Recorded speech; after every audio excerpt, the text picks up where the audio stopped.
Niemand word gedwing om te doen wat hy moet doen nie, om die regte ding te doen nie.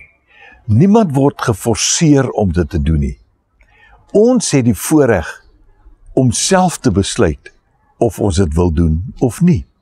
En ek kry ondersteuning van hierdie gedagte in Handelinge 4 vers 19, waar die volgende gesê word: Petrus en Johannes het vir die mense gesê, julle moet maar self besluit wat voor God reg is, om aan julle gehoorsaam te wees of aan God, om aan hulle vervolgers gehoorsaam te wees of aan God, want nou word hulle verbied om die woord te verkondig. En nou sê hulle vir die vervolgers, hierdie mense wat hierdie besluit neem, luister, julle besluit of ons aan julle gehoorsaam moet wees of aan God. Wat is die regte ding om te doen?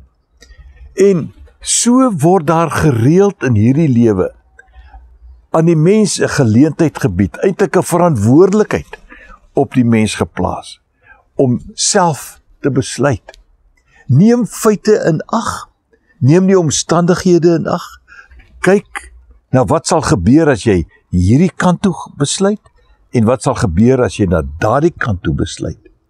Maar op die ou einde is dit 'n verantwoordelikheid wat op ons rus.